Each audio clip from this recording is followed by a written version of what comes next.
Hola chiquitos, la population, j'espère que tu vas bien, ça ne va pas, ça va aller parce qu'ici sur cette chaîne, tout le monde va bien. Si t'es un nouveau, bienvenue au nouveau. Donc je t'invite à liker, à t'abonner, à partager. Et si t'es un ancien, ça veut dire que tu es déjà abonné, donc tu n'as juste qu'à partager, à commenter et à liker. Donc voici la fameuse chanson. Prends à boire, prends à manger, installe-toi confortablement, éteins les lumières and let's go to the video.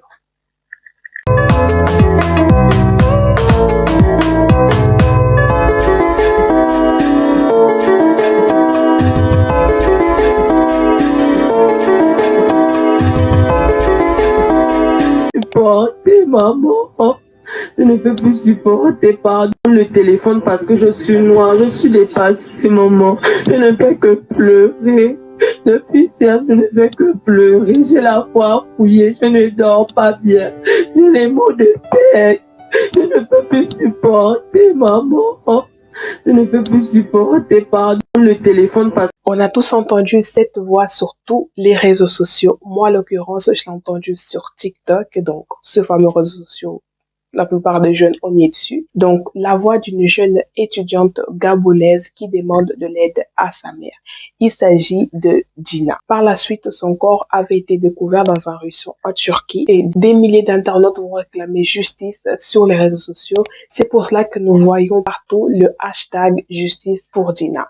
Certaines personnes s'interrogent s'il s'agissait d'un crime raciste ou non par rapport aux actes commis envers les étudiants étrangers. Dans cette vidéo, par rapport à ce qui s'est passé pour Dina et des témoignages de certains étudiants, je me suis quand même permise de faire quelques recherches pour comprendre ce qui se passe réellement dans la vie d'étudiants en Turquie. Parce que tout simplement, en faisant mes recherches, j'ai remarqué que c'est très rare de trouver des témoignages des étudiants qui disent vraiment quelle est leur réalité en Turquie, qu'est-ce qui se passe, quelles sont les atrocités qu'ils vivent. Et d'ailleurs, lorsque tu vas sur Internet, tu tapes les conditions des étudiants en Turquie, et bien tout simplement, ils vont vous parler des choses positives, non des choses négatives qu'ils vivent là-bas. Et c'est pareil aussi sur les réseaux sociaux, et c'est pareil aussi sur YouTube. Peu importe là où tu iras, c'est très rare de trouver des témoignages où les étudiants décrivent réellement ce qui se passe dans leur vie en Turquie. Et la vidéo de Dina, donc la mort de Dina, eh bien cela a permis que d'autres étudiants puissent témoigner sur les atrocités qu'ils vivent en Turquie, donc les atrocités qui restent cachées, même vis-à-vis de leur famille, ils ne leur disent rien du tout. Comme tu l'as compris, suite à cette histoire, il y a eu plusieurs témoignages qu'on fait surface sur la toile concernant la vie des étudiants étrangers en Turquie. La plupart ont témoigné qu'ils ont été ou qu'ils sont victimes de beaucoup d'atrocités. Certains sont même piégés par leurs propres amis en complicité avec leurs patrons en échange de plus d'argent. Aussi que Moula, c'est un petit village. Il y a Bodrum, il y a Marmaris dans Moula. Vous voulez dire quoi?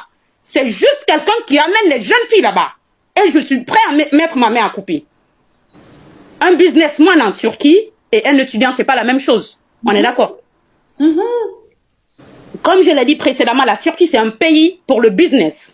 Tu vas, tu fais des va-et-vient, tu prends tes marchandises, tu revends. C'est pas pour les étudiants. Comme le témoigne la vidéo de cette jeune femme qui dit clairement que l'un de ses amis lui a piégé pour avoir encore plus d'argent. Maintenant, la question c'est quelles sont les atrocités que les étudiants étrangers vivent en Turquie. La Turquie est un état du Proche-Orient limité au nord-est par la Bulgarie et la Grèce et aussi par d'autres états tels que la Syrie et l'Irak, faisant donc partie du continent asiatique. Et dans ce dernier temps, elle a connu des tremblements de terre, les emprisonnant familles dans un deuil insoutenable et aussi un endroit où plusieurs étudiants étrangers doivent supporter l'insupportable. Malgré qu'en Turquie, donc selon mes recherches, il est plus facile de trouver un travail, et bien pour les étudiants internationaux, ils n'ont pas le droit d'effectuer un travail, même s'il s'agit d'un job étudiant. Alors, on sait très bien que c'est très difficile pour un étudiant de vivre sans un boulot à côté, sans un revenu qui puisse l'aider. Et qui dit ne pas avoir un emploi, dit ne pas pouvoir subvenir à ses propres besoins. Beaucoup d'étudiants ne disent pas tout ce qui se passe là-bas. C'est après la mort de Dina qu'il y a certains témoignages qui sont sortis. Donc, la plupart de ces personnes qui ont sorti ces témoignages, ils témoignent qu'ils subissent des représailles. Et si un étudiant réussit finalement à avoir un job, eh bien, il peut arriver que le patron refuse de lui verser son salaire. Donc, ils ont peur de réclamer leur dû par peur de représailles qui peuvent aller encore plus loin. Et ces conditions en fait atroces ne se terminent pas que là parce que certaines étudiantes internationales ne sont pas respectées parce que certains subissent des agressions et aussi des viols, voire des attouchements et des agressions. Ma copine, elle est de Kazakhstan, elle m'a fait, il faut faire attention à toi. Il y avait une fille camerounaise aussi qui a été violée et tuée. Et c'est un truc qui date de 2017. C'est pas récent pour elle, c'est maintenant que les gens ont su parce que tout le monde est sur les réseaux sociaux. Mais c'est un truc courant, ils sont habitués à faire du mal aux Noirs. Ils n'aiment pas les Noirs. Moi, ma mère et moi, on était dans l'ascenseur, ils ont commencé à nous insulter. Sans savoir que moi, je parle turc. Donc, j'ai automatiquement compris ce qu'ils ont dit. J'ai répliqué.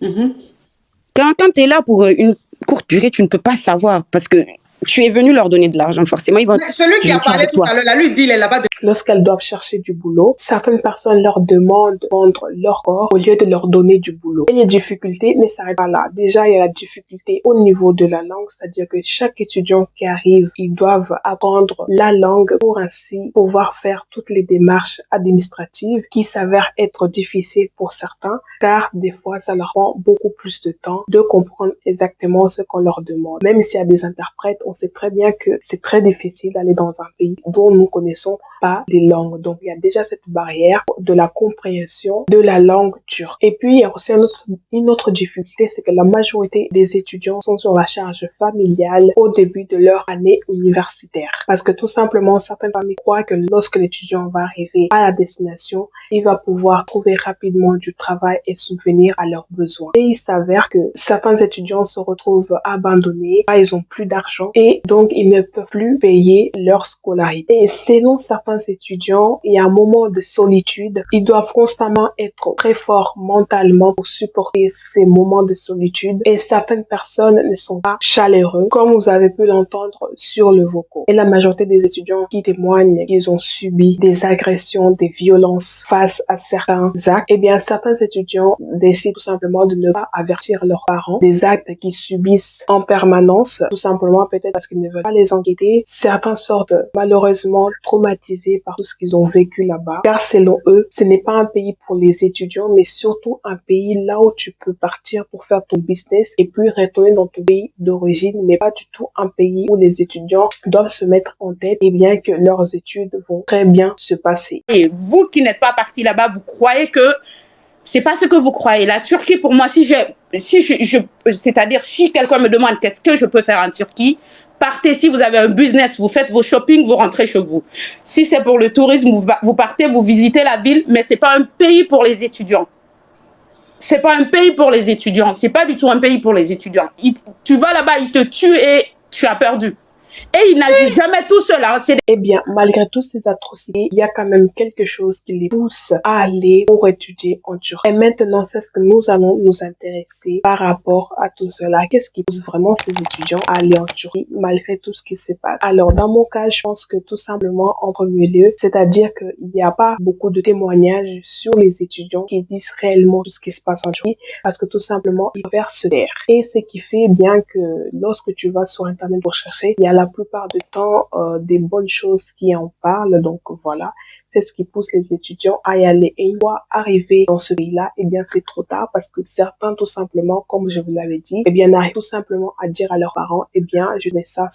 Ils préfèrent se taire. Donc on voit qu'il y a ce côté-là où on cache les choses négatives et on met en avant les choses positives. Maintenant la question, pourquoi ces étudiants partent en Turquie malgré toutes ces atrocités? Alors, donc il y a certains qui ont des bourses d'études, ce qui leur permet d'étudier et le coût de la vie n'est pas cher. L'école publique est moins chère également. Les frais universitaires sont moins chers que la plupart des pays européens et aux États-Unis. Et les professeurs sont spécialisés dans tous les domaines et sont de toutes les nationalités. Donc, ce qui va permettre aux étudiants de mieux se retrouver avec tous ces professeurs et avoir accès à une excellente éducation. Et aussi, les étudiants ont la possibilité de choisir eux-mêmes leur propre logement et chaque université en possède. Il y a aussi la reconnaissance l'importance des diplômes obtenus parce que ce n'est pas tous les pays où tu vas passer un diplôme qu'elle sera reconnue dans beaucoup de pays. Donc, mais en Turquie, ils ont cette capacité-là, c'est-à-dire que lorsque tu passes un diplôme, eh bien, ce diplôme est reconnu. Donc, les diplômes d'université turque et les certificats sont reconnus par la majorité des pays dans le monde. Également, c'est aussi un pays qui accueille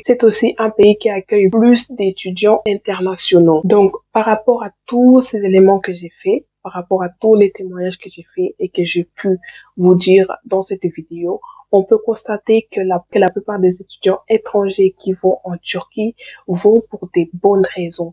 Pourquoi? Parce que tout simplement, ils ont tout le cadre pour aller étudier, parce que c'est le cadre qu'on les présente. C'est-à-dire qu'ils ont accès à une excellente éducation, mais une fois arrivés dans ce pays-là, bien, ils se rendent compte que parfois, cela ne leur garantit pas la protection. Comme on l'a vu, pour la plupart d'entre eux, ne sont pas dans des bonnes conditions par rapport à ce qu'ils vivent là-bas. Donc les gars, j'espère que cette vidéo vous a plu. Alors, c'est tout ce que j'ai pu trouver pour faire cette vidéo-là. Je ne voulais pas me focaliser forcément sur la mort de Dina parce que je pense qu'il y a déjà beaucoup de vidéos sur ça. Mais je voulais un peu faire de recherche pour voir si je pouvais trouver assez de témoignages pour pouvoir vous faire cette vidéo-là. N'oubliez pas que ma chaîne est aussi une chaîne pour l'actualité, donc ça c'est un sujet d'actualité et je voulais aussi vous en parler et peut-être que d'autres personnes envisagent d'aller en Turquie. Qui sait, peut-être que cette vidéo va vous aider. Bien sûr, moi je ne suis pas en Turquie, je suis en France, donc voilà. J'espère que cette vidéo vous a plu. On se voit pour la prochaine vidéo. Bye!